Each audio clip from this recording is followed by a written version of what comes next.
Someone asked General Norman Schwarzkopf, what is the greatest problem in America? After a moment's consideration, he says, lack of integrity. And how true that is, how painfully true that is. You know, it's interesting, none of us set out to be a hypocrite. None of us get up in the morning and say, well, I'm going to be hypocritical this morning, today. Two-faced, devious. We don't do that, do we? I won't ask for a show of hands, but I would suspect there's a few of us that despite that are. And one of the things that we're going to explore a little bit tonight is a call by God to be authentic. To be authentic. And we'll take this insight, this issue, this problem and its remedy from the book of Malachi, which will start about verse 6 through the end of the chapter 1 of Malachi. I'm going to suggest that tonight's key message for you and I is a call to be authentic. A guy by the name of Boardman once wrote, sow an act and you reap a habit. Sow a habit and you reap a character. Sow a character and you reap a destiny. And that's often quoted, and it's a very colorful little saying. And yet today, I think if we're really honest with ourselves, there's a tragic disconnection between character and destiny. Most of us, if we have many years behind us, have grown up with a view that we may not practice well, but at least we give nodding assent to it, that indeed a character would shape destiny. But as we look at the world scene, we seem to see it almost antithetically, where notorious murderers get peace prizes and notorious liars achieve the highest offices of their respective governments. And that's not just in this country, it's in many places.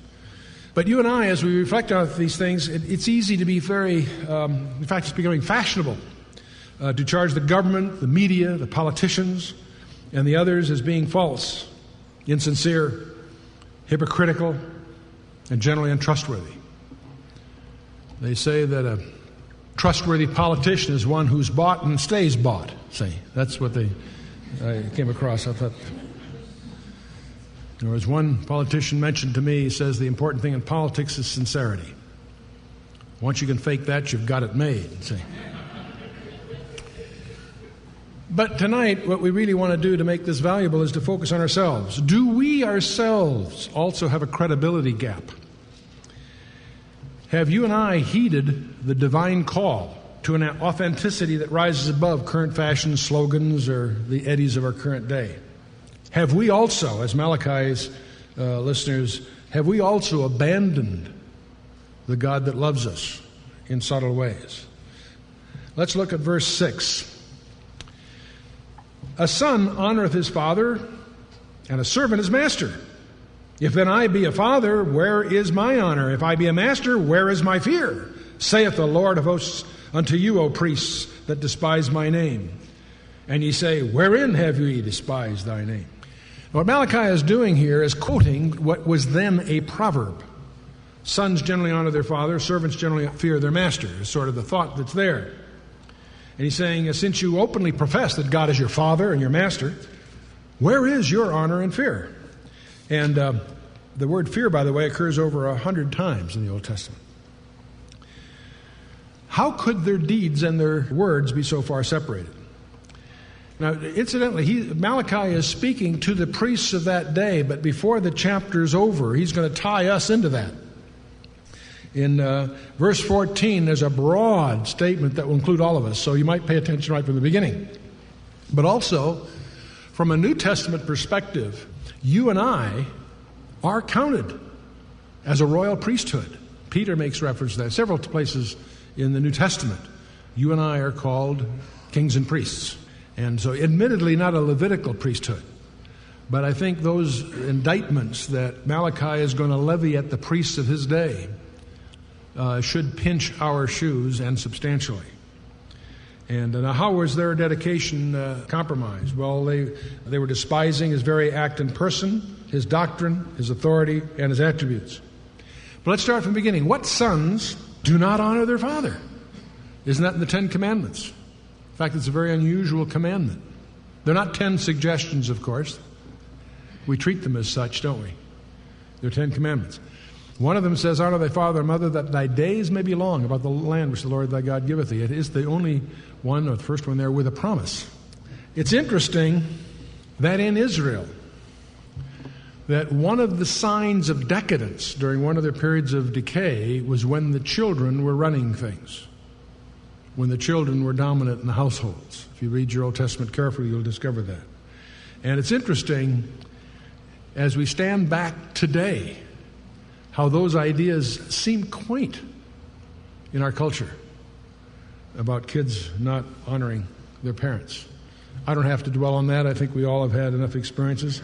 But you notice, all through Malachi, his style is a dialectical style. He'll make this accusation, they'll make a rebuttal. Wherein have we done such and so? And then comes the argument. And they say, wherein have we despised thy name? Who, us? Where's the proof? They'll do this 7 times in the book of Malachi as they go. Verse 7 says, ye offer polluted bread upon mine altar, and ye say, wherein have we polluted thee? In that ye say, the table of the Lord is contemptible.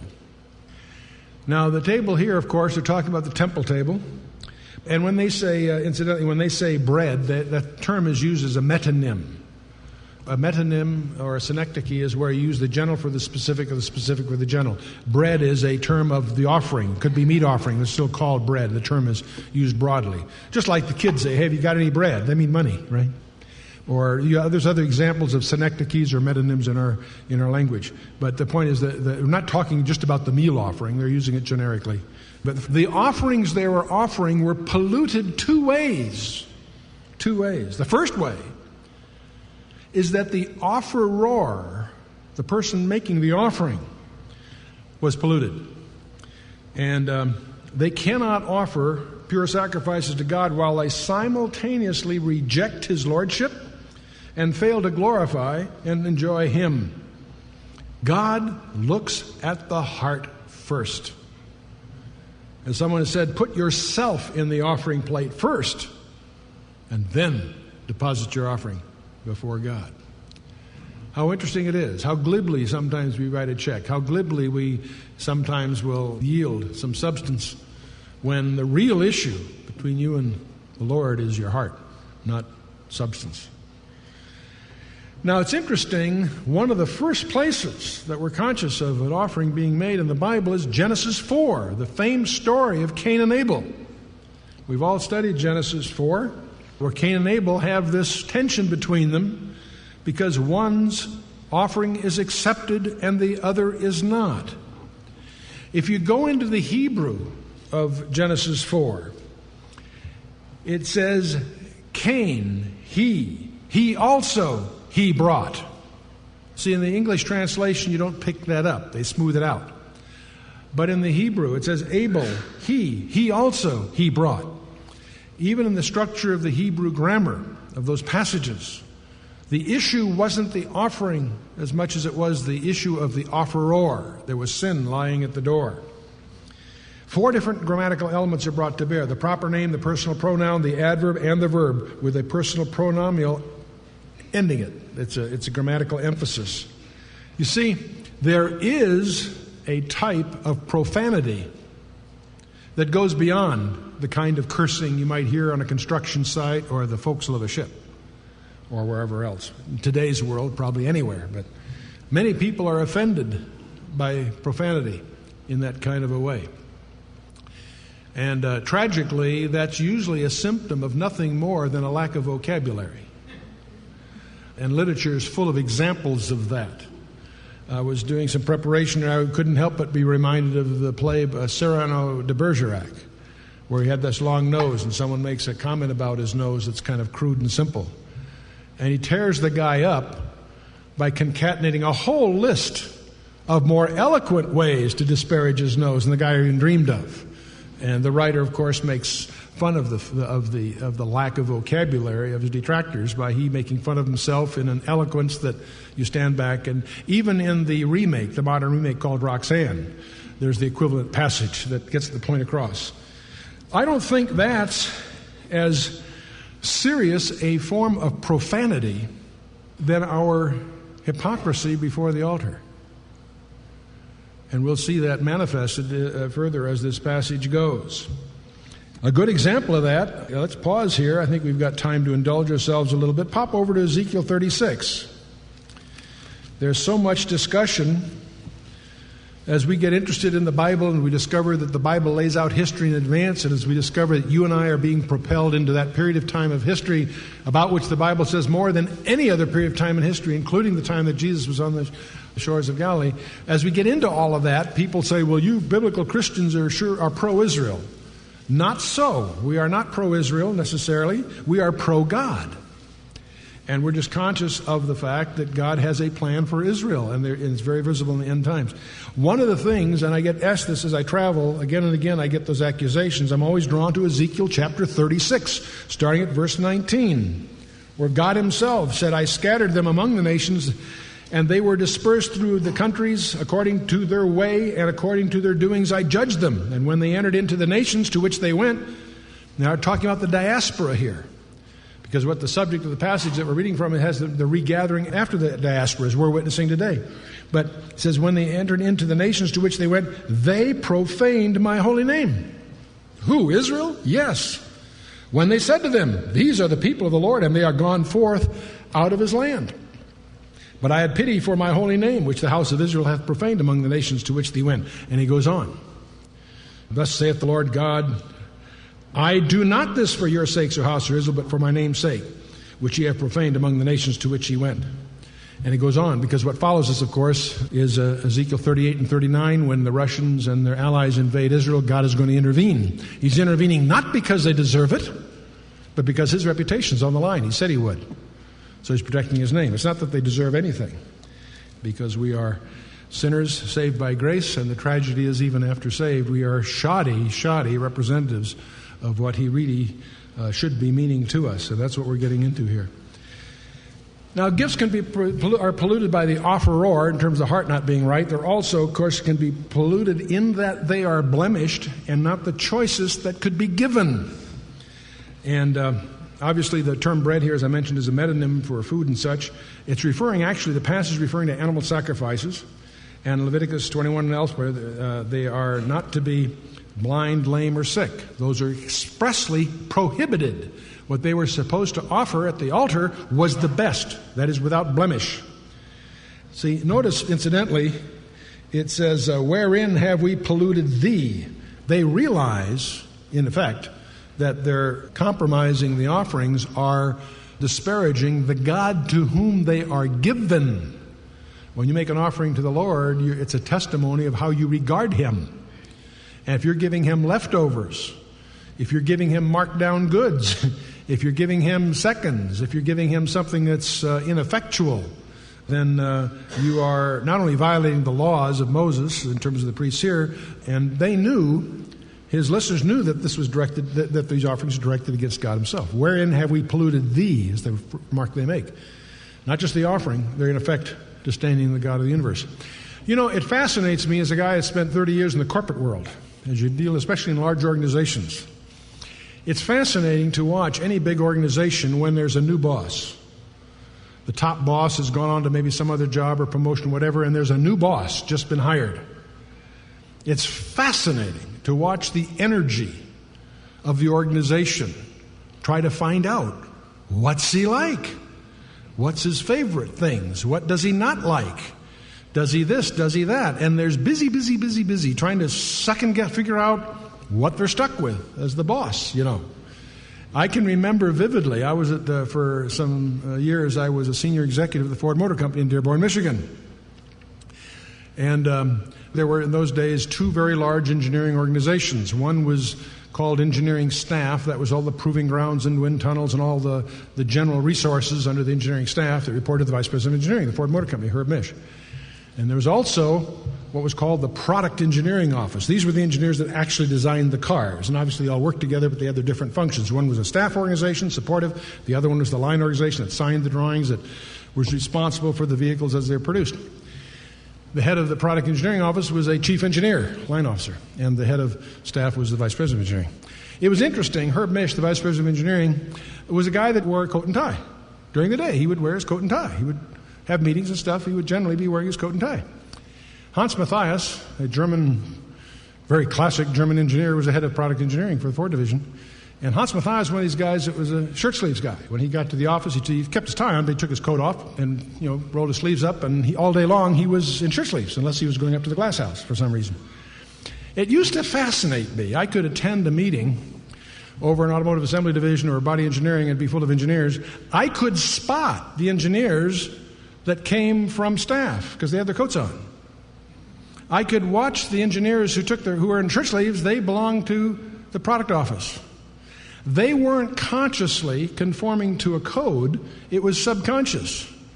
But they came from staff. They all emulated their bosses. In those days, this will date me a little bit, we're talking in the early 60s. In those days, it was very common to wear tie clips with your tie. But Jim Hayward, head of truck engineering, wore no tie, just had his tie free-flowing, which is more the style today, but in those days it was a little more unusual. You could spot the truck engineers because they didn't wear tie clips. Now, if you went up to them and confronted that, they wouldn't consciously be even aware of that. But there's a tendency in organizations to, find out what the boss is like, and you generally, unless it compromised some principles, you'd conform to sort of his style. I mean, that was just, you've all experienced it. They've been in large organizations. It's interesting, one of the things that you and I instinctively ought to be doing is finding out what the big boss is like. What pleases him? What displeases him? What attributes are there of his that you and I might just regard as quirks of personality, but nevertheless, that's what they are. They're his. Rather than somehow presume that he will shape himself according to our expectations. In other words, he has described how he prefers to be worshipped. He has described what he expects of us if we're his, etc. We ought to be more diligent in finding out what those things are, as they sometimes say in marketing, finding out his buying habits, and so forth.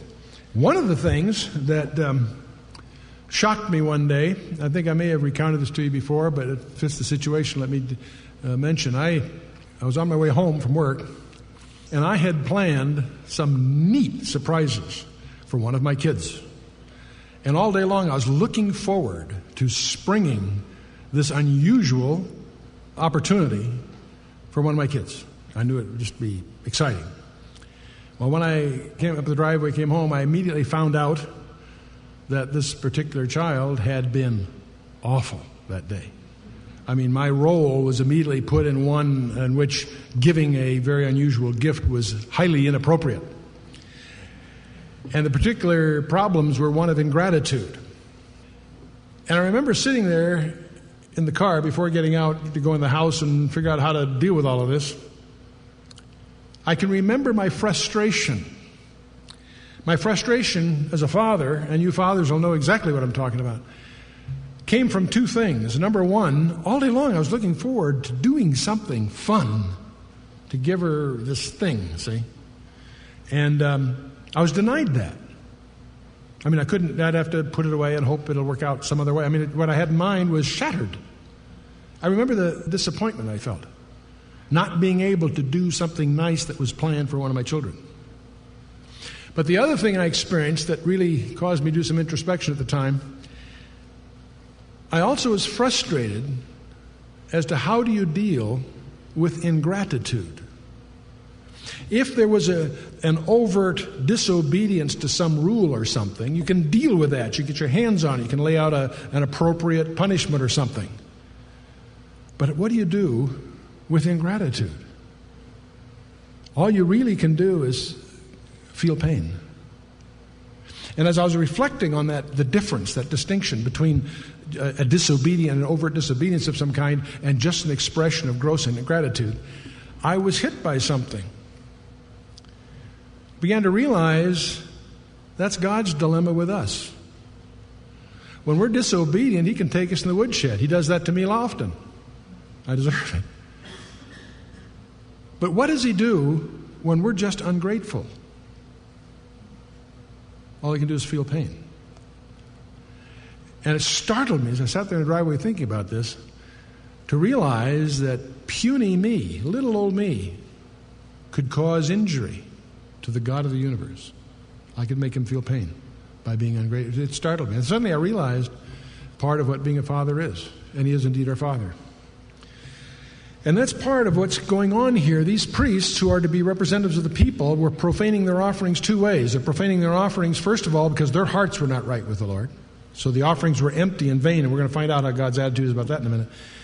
But also, the offerings they offer were seconds. They said the table of the Lord is contemptible. And by the way, that same word contemptible is used of Antiochus Epiphanes when he desecrated, the guy that desecrated the temple in 165 BC, but I won't get into that all here tonight. Verse 8 continues, he says, and if ye offer the blind for sacrifice, is it not evil? And if ye offer the lame and the sick, is it not evil? Offer it now unto thy governor. Will he be pleased with thee, or accept thy person, saith the Lord of hosts? Yeah, they gave offerings, all right, but they were seconds, leftovers, discounted goods. In fact, blemished offerings were actually expressly forbidden. In Exodus 12, 29, Leviticus 1, 22, number 6, Deuteronomy 15. There's a whole string of these. Look up anything on, you'll discover that blemished offerings were expressly forbidden. And yet that's what they were giving. They felt free to modify God's requirements according to their own circumstances. Now, you and I aren't giving animals to sacrifice, but I suspect that all of us are doing the same thing. We have a tendency to sort of shave the rules that God has laid down to sort of fit, quote, our circumstances, close quote. Times are different now. In some ways they are, in some ways they're tragically not. See, every offering in the Old Testament was designed to anticipate and depict the ultimate offering that God was going to give you and I, the offering of His Son. And so when they cloud those offerings, when they don't do what God instructed, then they are blaspheming on that which that offering was designed to be a prophecy of. Let me give you a strange example. In the interest of time, I won't go into the scriptural references, but you may recall how Moses, they were in the wilderness at Meribah. They needed water, and God told him to speak to the rock, and he did, and the rock came forth water, and the people had to drink. Later on, once again, they're dry, they're thirsty, they need water. The first time he was to strike the rock with the rod, and water came forth. The second time he said to speak to the rock, and it would bring forth water. Well, Moses was exasperated with the people, and so he goes out there and scolds them, and he strikes the rock like he did the first time. It wasn't what God told him to do. He told him to speak to the rock. And the shocking thing as you read that passage in the Scripture is that God calls Moses aside and says, you didn't do what I told you to do, so you're not going to enter the promised land. Now here's a guy that was 40 when he went to Midian to live with Ivana Carlo there for all those years. Then he was 40 years in the backside of the desert. So this guy's getting on. Now he's wandered 40 years in the wilderness with these people. To do what? To enter the promised land. Because he screwed up that one time, it would seem. God says, you're in the penalty box. You're out of it, guy. You can go up in the hill and see it, but you're not going to enter in. And of course, it's left for the rest of them to go in later. You say, what's going on here? Well, several things. First of all, Moses was not a faithful witness. God was not angry at the people, but the way Moses presented that to the people, you got the impression God was angry. No, Moses was angry. God wasn't. He was not a good witness. But there's something else that few people notice, is those two incidents of the water coming out of the rock.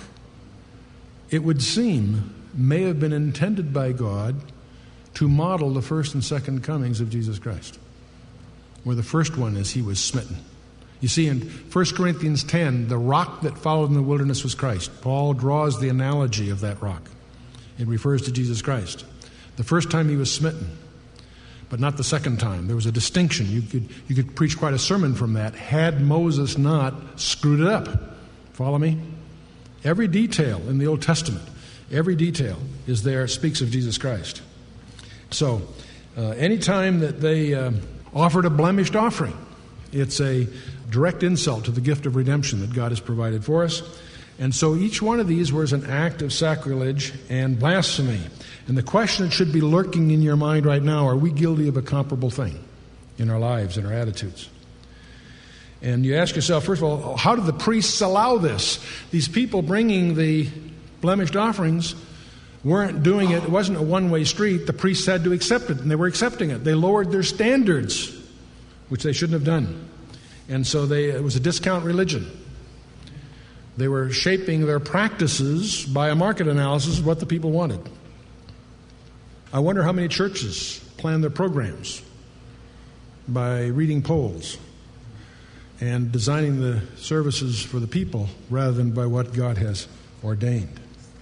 Now, in verse 8, it says, talking about these inadequate sacrifices, he says, offer it now to thy governor. Now, by the way, the word governor in the original is a Persian term. It does corroborate the fact that Malachi was writing about the days of Nehemiah. They were still under Persian rule in those days. But he says, offer it now to thy governor. See, in other words, they're offering God these blemished animals. Presumably animals you probably couldn't even sell in the marketplace. They were lame, they were blind, there was something wrong with them. So they were fulfilling their technicalities at this temple by giving them off for offerings. And Malachi says, give it to the tax collector, see if he'll take it.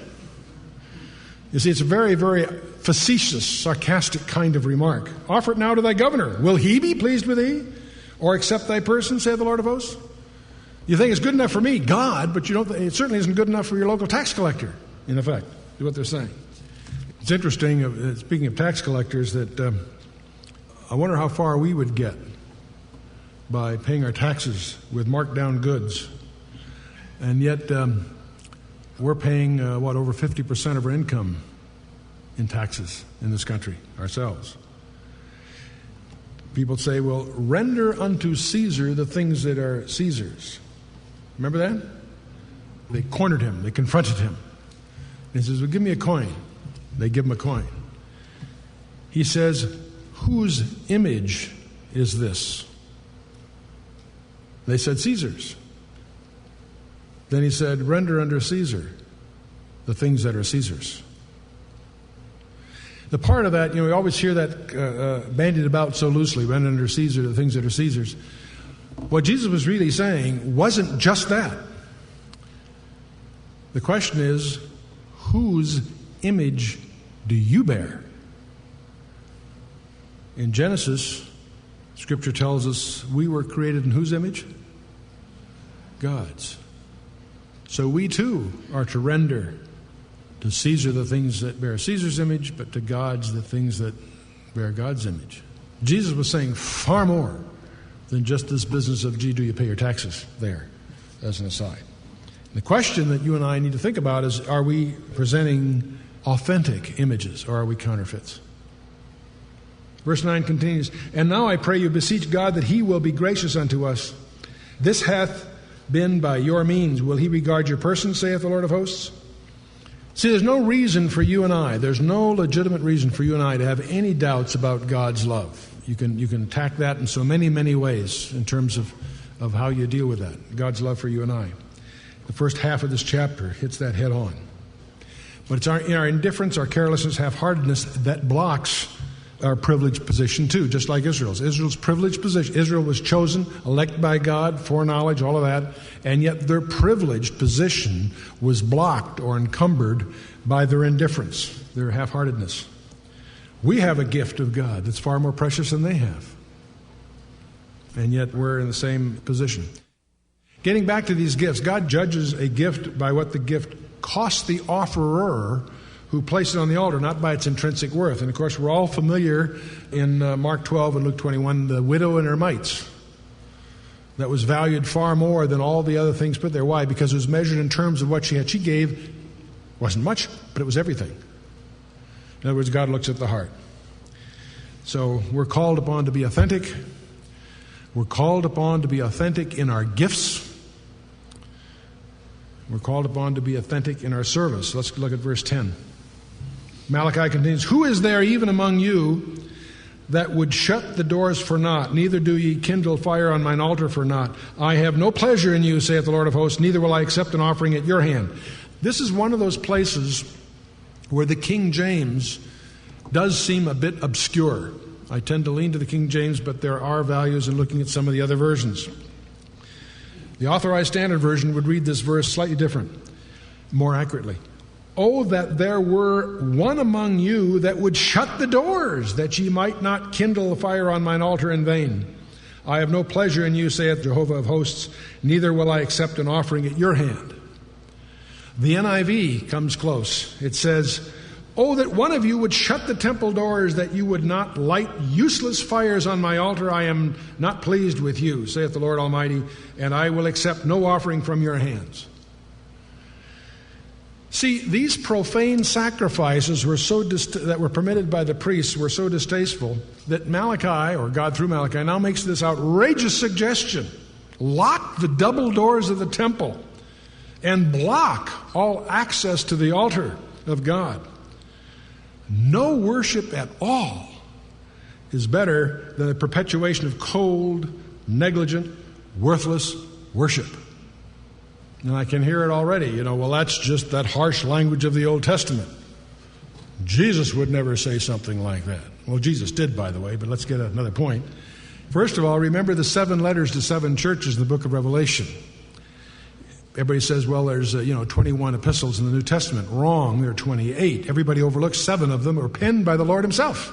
Or I should say, dictated by the Lord himself. John penned them. The 7 letters, 7 churches, by Jesus Christ himself. What's fascinating about those 7 letters is that every church was surprised. Every church got a report card, and none of them, all of them, if you read the letter carefully, are obviously taken by surprise. Some are doing not as good as they thought they were. Some are actually doing better than they thought they were. But it's interesting, a very sobering thought is, first of all, most churches don't really know where they stand. It didn't then, at least. Jesus had to straighten them out. But the church at Laodicea, remember where he says that? "I would that you were cold or hot, but because you were lukewarm, I'll spew thee out of my mouth." Pretty strong language. And yet, very analogous to what we see here. That's in Revelation chapter 3, verses 15 and 16, for those of you who want to check it out. Can you imagine a church with the doors locked and a great sign over the door saying, "Closed, scandalous, a sure sign of a decadent society"? How interesting. This very chapter in Malachi opened with Malachi's declaration that I have loved you. It's interesting that in the letter to Laodicea, Jesus is on the outside of the church knocking at the door to come in. In all the other 6 letters, it's a little different situation. And the verse 20 is often quoted. "Behold, I stand at the door and knock. If any man open the door," and so forth. You've all heard it as an evangelist's call to the altar. And it's very eloquent for that. It works for that. It's fine. And yet, if you really understand the situation there, all the other letters have a call to the church. Do this or that, he that overcometh will this, so forth. Here, things are so desperate that Jesus is outside the church, knocking to get in, and his plea, his call, is to the individual, not the church collectively. "I stand at the door and knock. If any man hear my voice and open the door, I will come in to him and sup with him." It's an individual call. It's a beautiful call for an altar call, an evangelist. At the same time, in the context it's placed, it's a scathing indictment to the condition of the Laodicean church. What the whole idea here is, it's better to have no sacrifices than vain ones. They pollute the altar and they insult the God of the universe. And I'm going to suggest that this type of profanity is worse than tasteless or careless speech. And pretended orthodoxy does not cover polluted gifts, services, sacrifices, lives, or hearts. Now, verse 11 gives us a burst of good news to break this dirge by Malachi. It says, "For from the rising of the sun even unto the going down of the same, my name shall be great among the Gentiles. And every place incense shall be offered unto my name, and the pure offering for my name shall be great among the heathen, saith the Lord of hosts." See, God is not powerless to rescue His holy name. Now, to the Jews that are listening to Malachi's message, this is a 2x4 right across the forehead. Whoa! From the rising of the sun even unto the going down of the same, my name shall be great. Among Israel? No, that's not what it's saying. Not that it won't be, but my point is, among the Gentiles. Boy, that's guaranteed to get their attention. And in every place incense shall be offered unto my name, and a pure offering, for my name shall be great. Among whom? The heathen, saith the Lord of hosts. Now, this rising up and going down of the sun, of course, obviously is a way of referring to the extremities of the earth. We see that often here. 4 other times in the Bible this is used to refer to the comprehensiveness of God's reign. It's sort of a confirmation of verse 5 we talked about, beyond the border of Israel. In a broader sense. It's interesting that God says He, as far as the east is from the west, so far as He separated our sins from us. It's interesting He didn't say north and south. You know, you and I think, well, gee, one is as good as the other. No, because you can only go so far north, you get to the North Pole, from which all degrees are south. There's a limit to north, there's a limit to south. There's no limit to how far west you can go. East and west are without limit. You with me? How interesting these terms are. They're very, very skillfully chosen. And perhaps subtle, but nevertheless an interesting question of God's own authenticity. Now, this verse should not have surprised Malachi's listeners, because remember, of course, that they should have been told that through Abraham's seed all the nations of the world would be blessed. And that's in Genesis, when Abraham's called, in Genesis 12, verse 3. In Psalm 67, it hammers that God has purposed to bless all the ends of the earth. And all the prophets do testify to the conversion of the nations. Isaiah 2, Ezekiel 36, 37, 38, 39, on it goes. Now, of course, these prophecies, by the way, there's not prophecy of something in our church age. I believe the prophecies here have in view the millennial kingdom. Malachi is going to talk much more about that. It's interesting, more people come up to me and they're puzzled by the fact that there are going to be sacrifices in the millennium. One of the things, if you start studying the millennium, this 1,000-year reign of Jesus on the earth, first of all, it's amazing how many churches deny that. They allegorize that. They don't take Gabriel seriously when she promised Mary that Jesus was going to take the throne of David, a literal political throne on the planet Earth, and so forth. Won't hammer that to death. But it's interesting, many people who study the millennium still are puzzled that there are offerings. I thought Jesus died once and for all. Why are they giving offerings after the cross? See, when people raise that question, it demonstrates that they don't really understand the offerings of the Old Testament.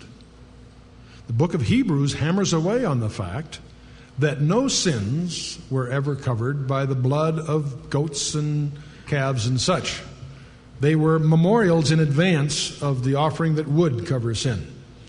So the only difference between the offerings of the Old Testament and the offerings of the millennium is one of whether they're commemorative in advance or commemorative with hindsight. In each case, they are nothing more than memorials of that event that God has chosen to measure the entire universe by, that'll determine the outcome of every issue in the entire universe, by a cross that was erected in Judea some 2,000 years ago.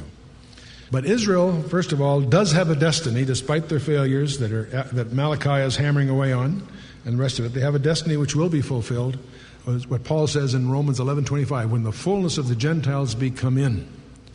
When Jesus was rejected by Israel, Jesus, when he rode the donkey, says, now these things are hidden from thy sight. Are they hidden forever? No, Paul tells us in Romans 11:12, they're hidden until the fullness of the Gentiles be come in. We're in this peculiar parenthesis where God is choosing to call a people out of the Gentiles for his name. But when that's complete, God has a destiny for Israel. It's all laid out in both the Old and the New Testament. And God is going to be extolled in every place, it says. And that's exactly what he told the woman by the well in Samaria in John 4. So anyway, moving on, verse 12. To continue. But ye have profaned it, in that ye say, the table of the Lord is polluted, and the fruit thereof, even this meat, is contemptible. This repeats the reproof that Malachi had said in verse 7. And the error of the priests was to accept substandard items on behalf of God. Well, boy, now that's a scary idea. How many of you have had the opportunity to be a steward of things done for the church? and of accepted substandard performance. Ooh, that's a little scary. Usually you're scratching around for all the help you can get. And yet, there's a disturbing analogy, if you will, between the priests accepting substandard items on behalf of God here in Malachi and some of the predicaments you and I find ourselves in from time to time when there's something being done for God. Do you impose standards that glorify God? Or does he have to satisfy himself with second-rate goods? Interesting question. Well, we said we should be authentic in our gifts, authentic in our service. I think we really should conclude the last few verses by being authentic. I can remember once in the Pentagon, the general was giving a lecture about a certain program. I won't go nameless right now, but he had a chart. How to be serious about X.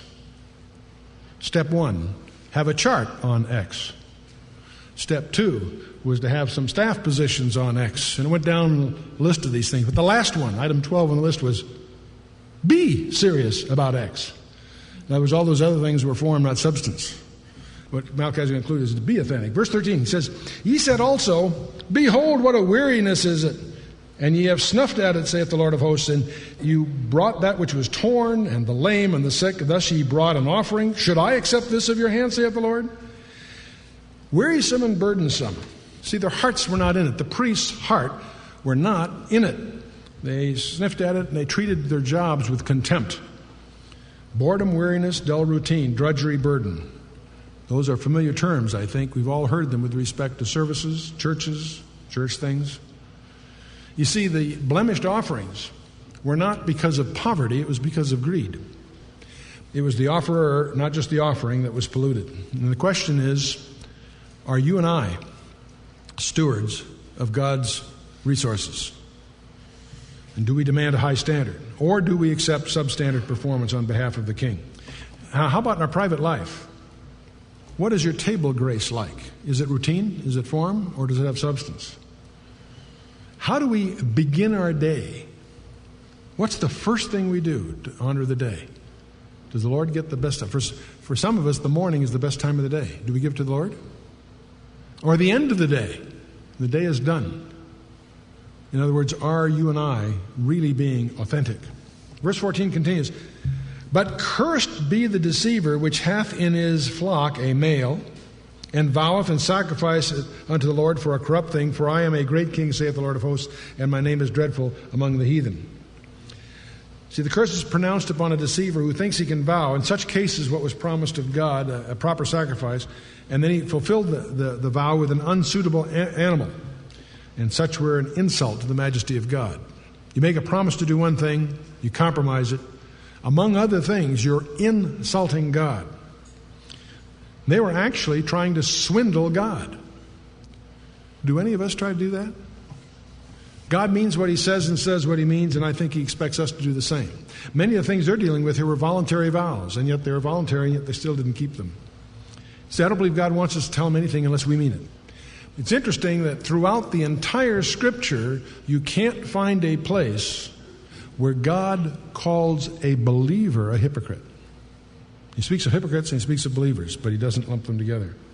It's interesting, if the standards that were applied to Ananias and Sapphira in Acts chapter 5 applied to us, this place would probably be empty. Huh? Someone asked Mahatma Gandhi, the famed leader of India, he asked him, what's the biggest obstacle to Christianity in India? His memorable reply was, Christians. Christians. One of the things that I'm hoping we'll ask ourselves, do our lives reflect the name, reputation, characteristics, and majesty of our King? You might in your notes put Psalm 129 and Isaiah 40. And at your leisure, read those passages and see if our lives authentically reflect him. So here's the model of excellence, reality, and authenticity to which men and women are being challenged. And to the degree to which we grasp the greatness of his person, the character and attributes of God, in other words, his name, to that degree will our own inadequacies, falseness, and deluded worship take on credibility, substance, acceptance, and posture. So we need to heed Malachi's call to be authentic. You and I can sit through a 3-hour entertainment, and yet we get restless when the Bible study or a sermon or whatever approaches an hour. And yet when a sporting event goes into extra innings, we rejoice over it, don't we? Yeah. Do your sacrifices, whatever they are, not just in money but in services or whatever else, do they reflect your estimation of His majesty? If they do, then you are authentic.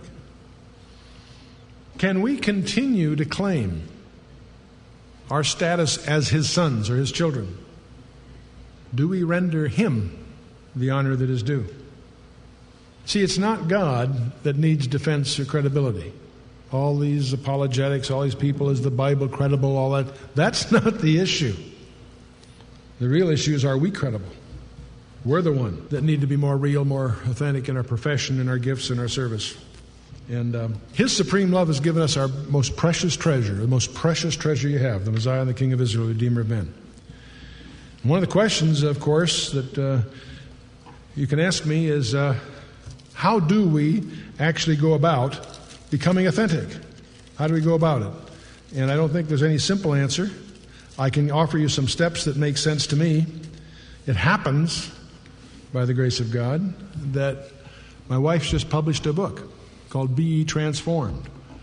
And it's incredible how that's being received already. And I think that's one of the reasons. I think people are hungry to know how. How do I go about this? And it's a very practical step-by-step analysis. How do you become more authentic? How do you become transformed? So I encourage you to take a look at that. We might also take a look at Jeremiah chapter 9, verse 23 and 24. Thus saith the Lord, let not the wise man glory in his wisdom, neither let the mighty man glory in his might. Let not the rich man glory in his riches. But let him that glorieth glory in this, that he understandeth and knoweth me, that I am the Lord who exerciseth loving kindness, justice, and righteousness in the earth. For in these things I delight, saith the Lord. You want to please God, what pleases Him most is to get to know Him personally. And let your actions and your response to Him be authentic, not hypocritical, not following formulas or forms, but of the heart. It's time for all of us, I think, by the grace of God and by the ministry of the Holy Spirit, to become more authentic.